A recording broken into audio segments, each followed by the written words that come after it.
You're listening to the Women in Cybersecurity Podcast, where global voices meet to inspire, inform, and ignite change in the world of cyber.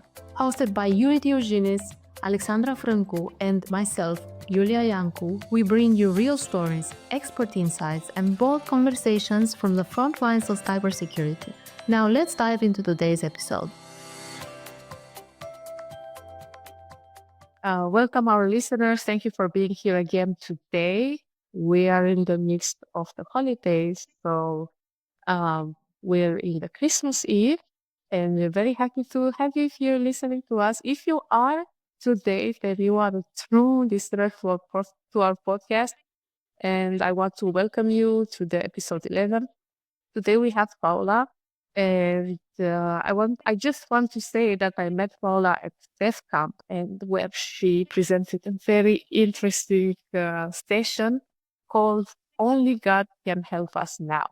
And I really, really enjoyed that session. So immediately after that, I went to her and asked if she would like to speak to us and to share her insights with you as well. Let's get going. Alexa, please. Today, we're thrilled to welcome Paula Popovici, a passionate cybersecurity researcher with expertise in ethical hacking, OSINT, and digital forensics. Paula holds a CompTIA certification and has a strong interest in Kali Linux and threat intelligence. With a background in international business management from London Metropolitan University, Paula brings a unique perspective on bridging the technical skills with real-world applications. She's dedicated to digital safety and helping organizations strengthen their security posture. Let's dive in today's episode. Welcome, Paula. Nice to have you here and to hear Julia's strong recommendation for you as our next potential guest in our podcast. Thank you so much for having me here. It's a pleasure to be here. And as Julia said, yes, we met at Dev Camp. I don't even know where to start, to be honest. It was a lovely introduction. I do a lot of things, and I'm not a straightforward cybersecurity expert, if you like. Tell us more about this. So, a bit of my background. I didn't start as many people would start. I wasn't a prodigy child, not even close to a genius child. I was quite on the opposite side, a very emotional child. I started in IT out of boredom. That's not something that many people do. When you are bored, you watch TV. I was bored in 2019, and I Googled what to do when you're bored. And among other things, IT came out. And I ended up on a website. I'm not sure if I should give any names or not. Sure, and maybe even it will help other people. So the website is called Free Code Camp, where I went on and I started to learn HTML, CSS, and a bit of Java. But me and Java, we are like the rail trains, two parallels that they very rarely meet. So everything started from there. Everything started from that evening, very close to the Christmas back in 2019. That was the technical road, I would say, because I always had the drive. The drive for me was to become a criminologist. Unfortunately, I have a heart issue, and I wasn't able to go to the police academy, so I had to kind of rethink everything that I wanted to do. And I wasn't an easy kid to do that. I have my mom to confirm that. But I always wanted to do something to help people. And not being able to serve in military or law enforcement or anything like that, it was like flying without wings. So I had to find my wings. And IT gave me my wings back. Fast forward, and once I did I think it was 300 to 400 hours on that website, I was a genius. because I already had my website. And I believe that everybody is a hacker once they manage to actually put together a website. So I was looking for jobs. And when you're new in the IT field and you have no idea what you're doing and no one to actually ask advice for, that was the logical thing to do. Go out and look for jobs. And I was lucky enough or unlucky enough, it depends on how you look at the things, to met someone from training, how you call this, from a training company, let's say, and they were selling packs of CompTIA certification.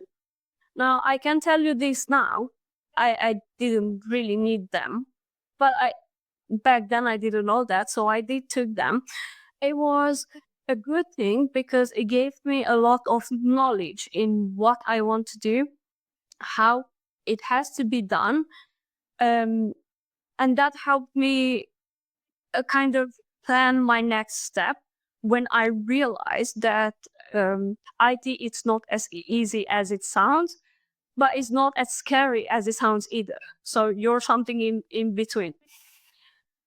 Unfortunately for me, I got myself in a position where nobody wants to be. I was too qualified for an entry level position and too inexperienced for my qualifications. So I had to rethink again, what am I going to do? I joined a boot camp with Just IT in UK, and they actually took me through the whole, well, not really the whole training, but the A+ training again. And in addition, they gave me a Microsoft training as well, so I will be able to work as a service desk. And they helped me to find my first job in IT. And my first job in IT, it was with a company called United Response. I will always thank them, and they were a pivoting point in my life. One, because they gave me the opportunity to actually work in IT and see how it is in the field. And second, because they brought me closer to what I am kind of doing today. I didn't know it at the time, but it was a lovely experience, and too bad they don't do IT anymore. That's one of the things. That's quite an impressive jump start into this world of, let's say, IT first, and then a glimpse into the cybersecurity. But I'm just curious, what made you decide upon this field? Are you decided now to stick around the cybersecurity more than anything else? Yes. Once I realized what I want to do, I was in another lovely and unlovely position, because, as I said, I always knew that I want to be a criminologist. The opportunity wasn't there. And then a little, I think 6 months prior to me enrolling in university, I actually applied to be to enroll in psychology university. So I wanted to go to university for psychology, where I failed, and I will always thank to that professor, because he opened my eyes in a way that I would never have thought. He told me it was an interesting fail. Unfortunately, I cannot publicly speak about it, but I can tell you about it once the recording it's finished. The thing was that at the end of the interview, he said to me like this: "Go home, take a break from everything that you've studied, because I study behaviorism, facial recognition patterns, and a lot of these things, I think 2 years before actually going to applying to university." And he said to me, like, take a break from everything you're doing, and 6 months after, read about pedophiles. I was purely disgusted with the terms alone.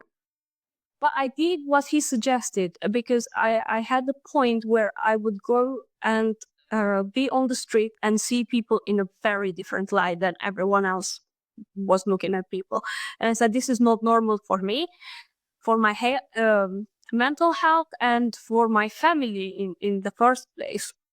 So 6 months later, I read about pedophiles. I was already enrolled in hospitality business and management for the university, and I found my niche, and it was a really specific niche. I know it was a bit of a longer answer for your question, but yes, I did found my niche, and I realized that I do want to specialize in cases of child pornography and human trafficking. It's not as opening as it sounds. It's not as easy as people make it feel, probably. It got me in trouble at some point, but I managed to find my way out of the trouble because I'm always careful, and the laws are there to be followed. But yeah, this is what I want to do, and this is why I start where I started. Okay, that's very interesting. And of course, we want to open that topic again. And I'm very curious, how did your experience from IT going to hacking helped you reach this goal that you just mentioned? I don't have a straight answer for you. As I said, because I was alone in everything that I was doing, and by this time I was working with United Response, and it was more of a service desk role. I was thinking that I need to do more. The job itself doesn't give you the opportunity to dive into hacking. So I started to listen different kind of podcasts. I was following different people, and at some point, I really stumbled on Chris Kubeshka, who I really ethically, this is very important, I ethically stalk her, meaning that I start to message her on every single social media channel that she had. And at some point, the poor woman was so fed up with me messaging her. I don't know why she wasn't the only one I messaged, but she was the only one that I stalk, let's say. I really messaged her probably every third day, until one day when she replied and she said, okay, this is my calendar, book an appointment and let's talk. So we talked, and when she joined the conversation, I was like, hey, I know everything about you. This call is for you to know me and to know what I want to do and what I'm doing and how you can help me. She was like, okay. And this is how I started. And she kind of brought measurement and a real track in my life, because I was starting to study. Imagine of a snake. Yeah, you have a snake and you never know what topic will be next. So one was the head, the other was the tail, and some other were in the middle, and you never know. I never had the straight line in learning things. That's super interesting, and I think that this is a great story, Paula, because a lot of people that want to join IT and even cybersecurity, they wait for the perfect moments to have a very well-established structure to learn and everything. And you did exactly the opposite. You were just discovering things. You started actually already in programming without even having all the foundations about operating system, about a lot of things. And so it was a very unstructured way, but it did work. Now, looking back, if you had the opportunity to reset and start over, would you do a little bit differently? Would you try to be a more structured? Because sometimes when we do things in an unstructured way, we take way more time to achieve something and to learn something, because we have a lot of missing pieces on the way, right? So looking back, would you change that beginning? Yes and no. No, because it brought me where I am today, and it in a very, very messy way, it helped me understand a lot of things. Yes, because I would put a bit more structure into it, and meaning I would have researched a bit more the beginnings of the learning. One thing that I'm still struggling with today, and me and Chris, we actually made a plan for it, and this will be into the next year. It's for me to go back to the hardware and understand how things work at the hardware level. It's something that I always run away from, because my mom always said to me, don't break anything. So I was trying not to break things. And then Chris came and she said, you need to break everything in order to know how they function, so you can put them back together to make them work. And it was a bit of, you had two very important person in your life telling you exactly the opposite. And it just didn't make sense for a long time in my head. It was like, how can I do things, to break something in a way that I can fix it, to break something that not to break something, if that makes sense. So it was a bit of random things. Yes, I would put a bit more structure into my messaging, but I wouldn't change the way I learn. Awesome. You mentioned earlier that you had no straight line, right? On learning. And now you are focusing on this niche area, correct? That you mentioned earlier. What do you think, or like, how do you draw a lot of motivation out of this? What is deeply rooted your mission? Oh, that's a very interesting question. I need a minute to think how to structure the answer. Drawing motivation, I just need to open my TV, which I rarely do, but I'm really trying to stay on top of the news and everything else, and stay current with what is going on. I think my motivation is, when I was growing up, we had a horrible case in our neighborhood, I would say, that gave me at such a young age, it made me ask myself, who is there for me? I found the answer very quickly. I always had two parents that they always care for me, and they were always there for me. But then it was the case, what do you do with kids that have no parents, or their parents are very busy, or they come from unfortunate backgrounds? I don't want to blame or defame anyone, but the truth is there are very, very smart kids that comes from a very abusive family. Now that's my motivation. How do you manage to keep them safe? How do you make them understand that they are enough, that they are protected when dad comes home and rips everything in his way? Or I don't know, maybe you have two parents that consume drugs on a daily basis, and all of these things. How do you take that child and make it understand that one day he will be enough, that today he is enough? He's just unfortunate. That's my drive. And that's my purpose too. Uh, That's very interesting, and I want to follow up on that.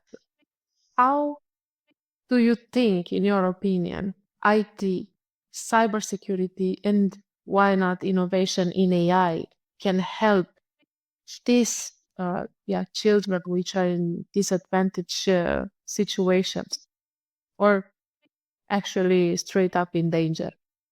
I don't think there is a straight answer or a straight line in this field. Every case is particular, and every individual is particular. But I do believe that first of all, government, as I said to DEFCON, Romania has a plan to innovate, to bring cybersecurity in school to bring awareness and all of these things. But if we stay just at the stage of a planning, nothing will be changed. So we need to act. How do we act? Raise awareness with parents.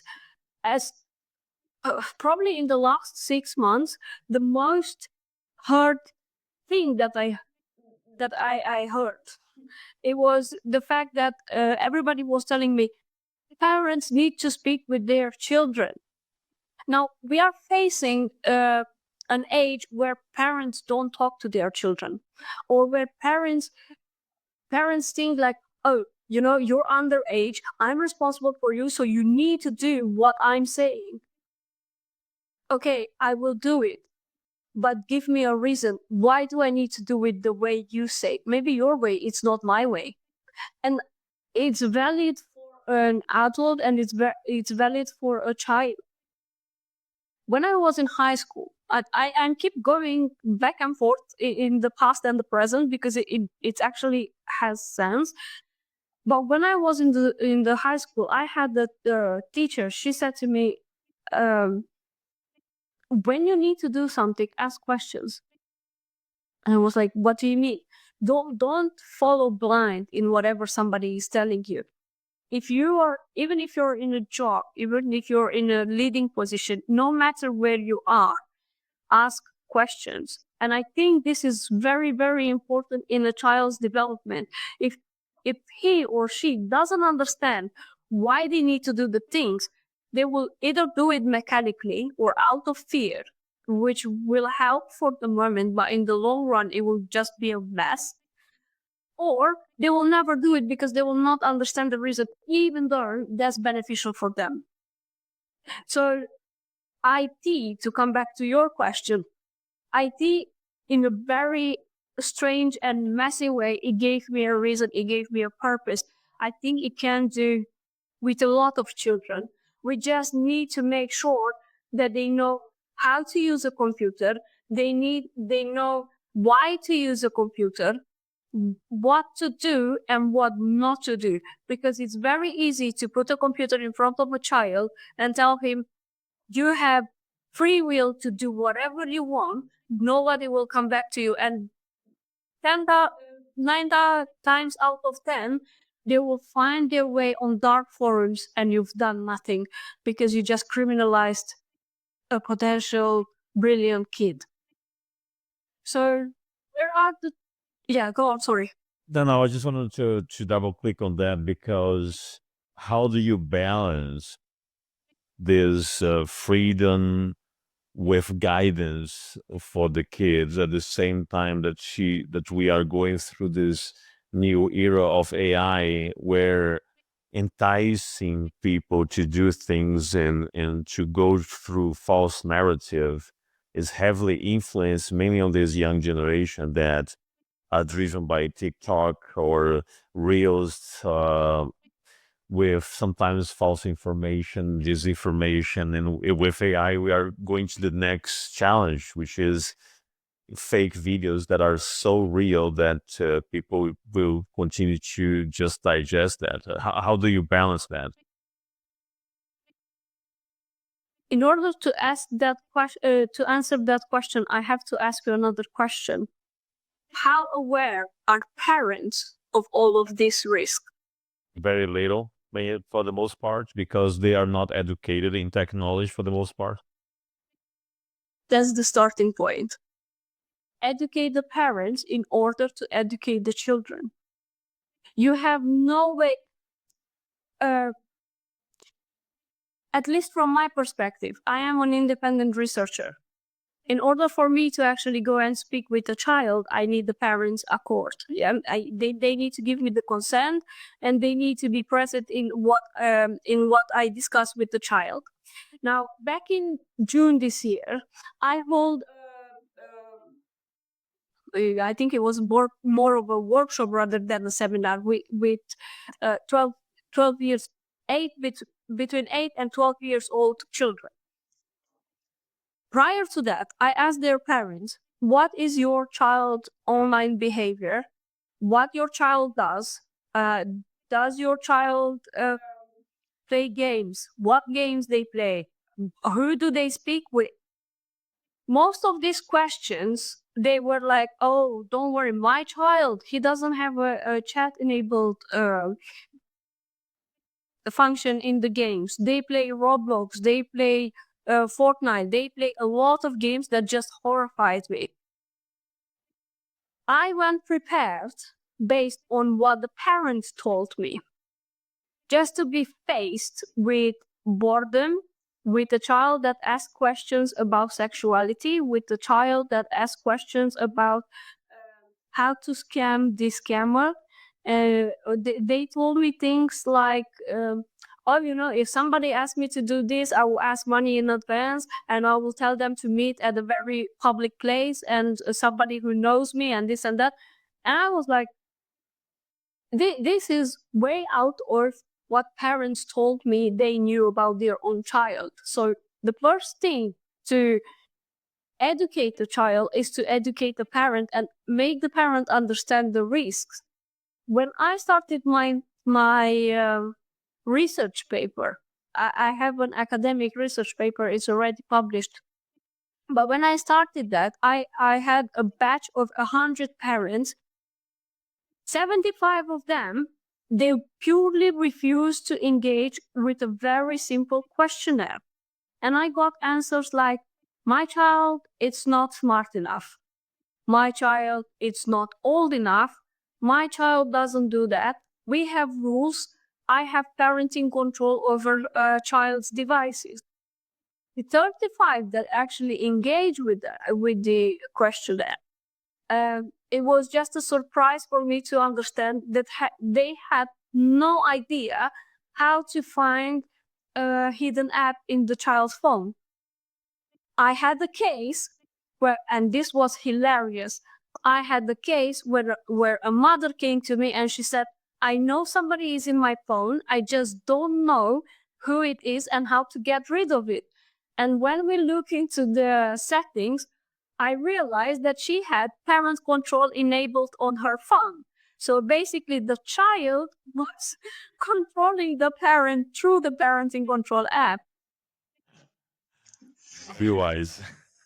Yeah. We should not underestimate the knowledge of a child with access to internet and with access to AI under no circumstance. I'm AI. Yeah, AI is a powerful tool. But as one of my guests said, he was talking about the phone, but I think it really applies to the AI as well. It's a tool meant to help you, not replace your brain.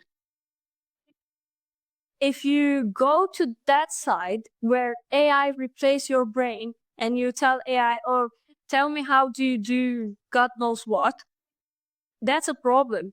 Because the moment I take AI from you, you're lost. If you use AI to learn about different things, not everybody has a passion for IT.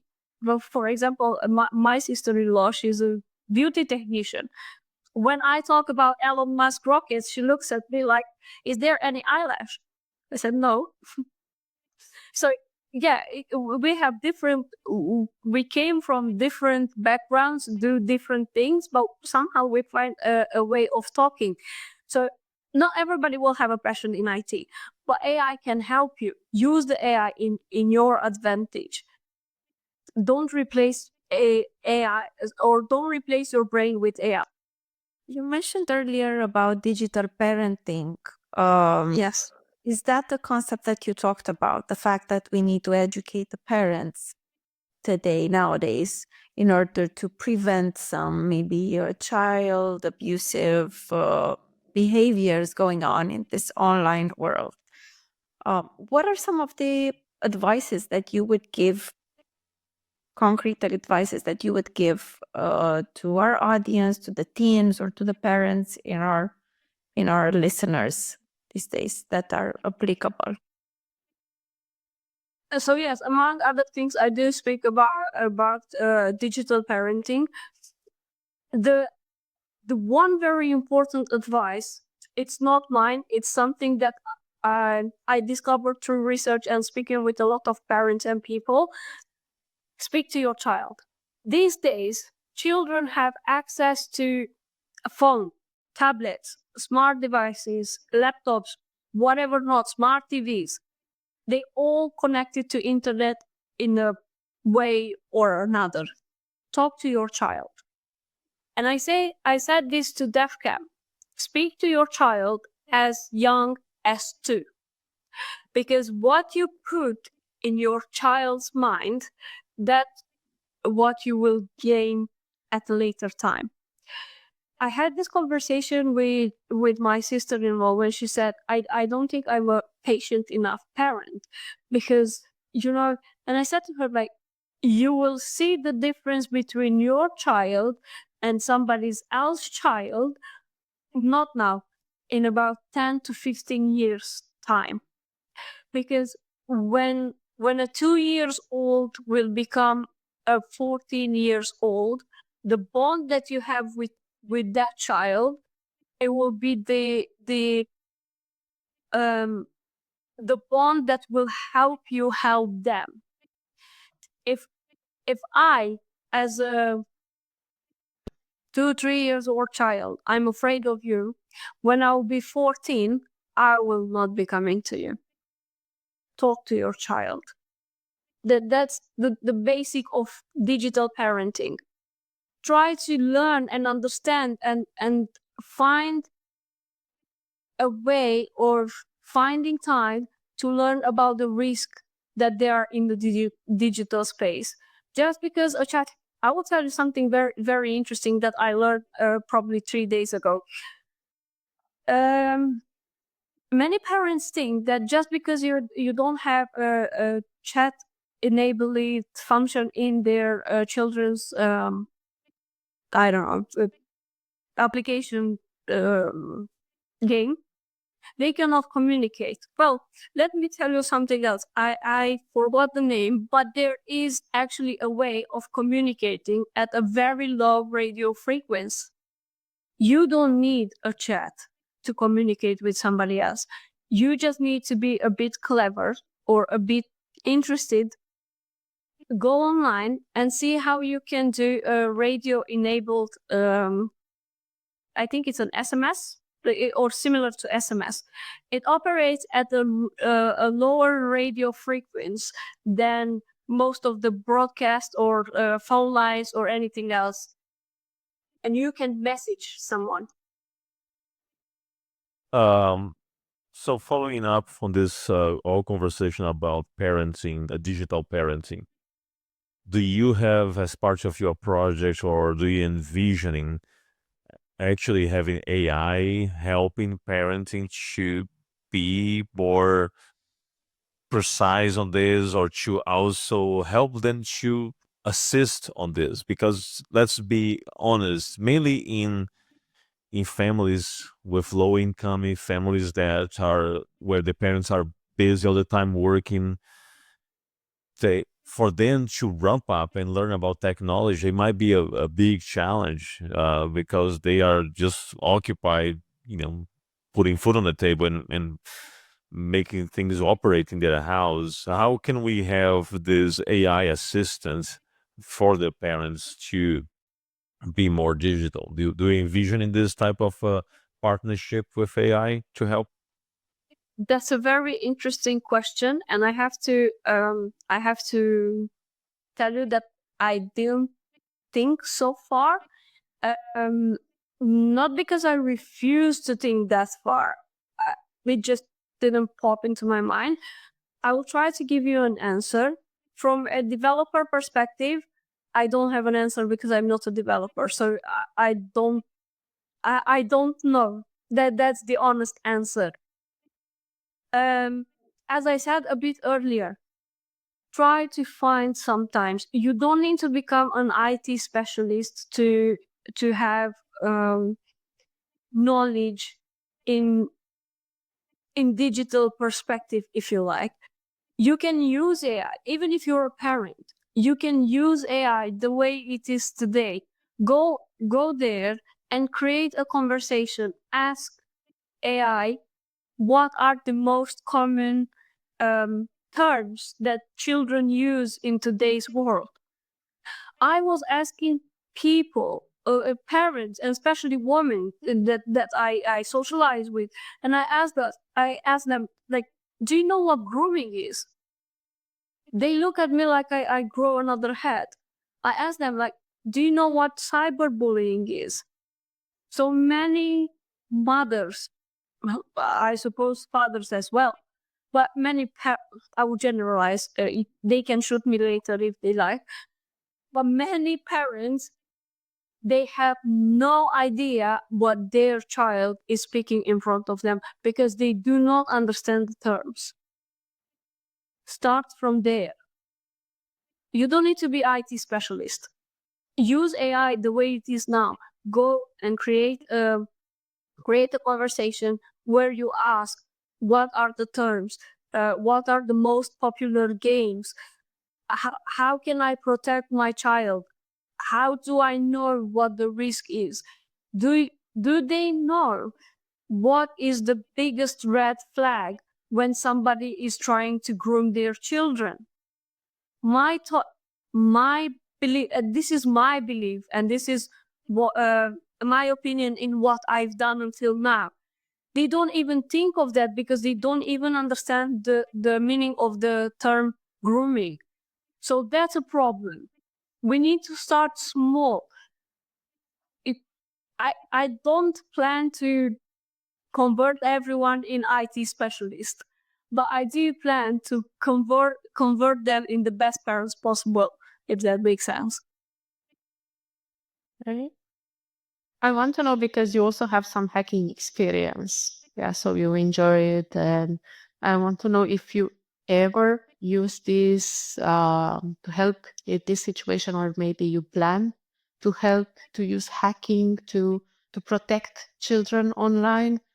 And also, do you believe that hackers could pose a danger or a help in this situation? Yes and no. It all depends who your child is surrounded with. How do you understand? How do you as a parent understand the risk, and how do you explain them how the risks, what the repercussion of the risk are? I do believe hacking it's a great thing to do. Full disclosure, I never hacked anything. I hack only my virtual machines. That's stay on the safe side of the law. There are so many kids that they are brilliant kids that they can do a lot of things, but they are held back by the parents because the only thing they understand is being a hacker. Oh, you become a criminal. No, you don't become a criminal. Hacking is not only doing criminal things. You can be a hacker, or what we call them a white hat or an ethical hacker. Still do the same thing that you like and do it in a very good way. You can help build applications. You can help find vulnerabilities, help others patch their operating system, and so on and so forth. So yes, hacking can help a child, and they can make a child grow easier, less frustrated, and probably find their way in a bigger community, and socialize in a different way.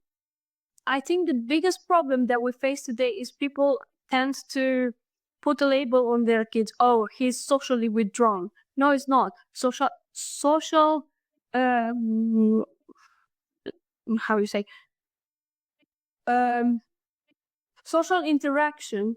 It just moved. You're not interacting as me and you. We are not interacting face to face, but that doesn't mean we are not talking. Probably is not the same experience as talking face to face, but yes, there is an experience, and you can help me grow, and it's the same thing with the child. Without giving away all your presentation, but I was very curious when Yulia talked about the subject, actually the title of your presentation, only got help can help us. what is this presentation about and why people should actually go and watch you delivering this presentation? Now is your sales pitch. Thank you. I wasn't good at sales, so I will just speak from the heart, which is better most. Don't give away everything. Don't give away everything. No, I don't. I don't. The title of the presentation is actually an honest answer that I got in my research paper, and pretty much the whole presentation it's done or drawn around that research paper. When I ask what we can do to help or what tools can help better children in today, something along these lines, the parents said only God. And then I realized many parents, they don't understand the tools. They don't understand how powerful the tools can be, or how they can be used in good. Now that doesn't mean they cannot be used in bad. I didn't say that, but let's take the bright side of this. It's very important for somebody to go and watch my presentation, not because how to say this, it's not because I want to give lessons to the parents, but I do believe there is a lesson in that presentation. Parents, I do talk a lot about numbers of criminality in Romania. I wanted to make sure that I am right in what I'm saying, so I took the measure to engage with the prosecutor's office in Romania, and they gave me the numbers that I was presenting at the conference. So the numbers are real and they are scary. They are really scary. The worst thing there is that cyberbullying, we still don't have, or at least Romania still doesn't have a measure of knowing how many kids are bullied. We still don't know exactly how many kids are online sexually harassed. So these things are very important, but unfortunately, we still don't have a measure of a way of measuring this and knowing what is going on. And I'm asking, how will you know your child is protected if you don't know all of these things?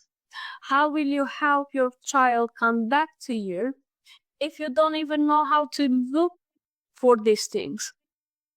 So yeah, go and watch the presentation because I am talking about this. No, this is a great way to wrap up also our conversation. I think that this was a very interesting episode. You brought a lot of new perspective and food for thought. I think the audience will be super happy with your insights. I really appreciate you taking the time to share all those insights about such an important subject, not only about cybersecurity, but the society as a whole. So great job that you are doing, educating and advocating on that. So, yeah, Julia, Alex, any final words? No, I just want to thank you for the very interesting conversation and the unique angle that you brought today. Thank you. So much for a Christmas present. Yes, I guess parents should be really aware of what type of presents children get, especially presents with access to the internet, with free access to the internet and unsupervised. So I guess this was a great discussion and I enjoyed it. I really hope that, yes, maybe it's a spin-off, not spin-off, but tangentially reaching out to cybersecurity. But I guess it's a very important point that we got to discuss today. And I want to thank you very much for being with us today and with being our guest. Paula, thank you. Thank you so much for inviting me. It was a pleasure to discuss with you, and I hope I didn't give you too much of a headache. No, it was great. Thank you very much. Thank you, everyone, for tuning in to our podcast. We appreciate your audience. enjoy the holiday, and the 2026 will be back with a lot of new and interesting conversations. Stay tuned. See you next time.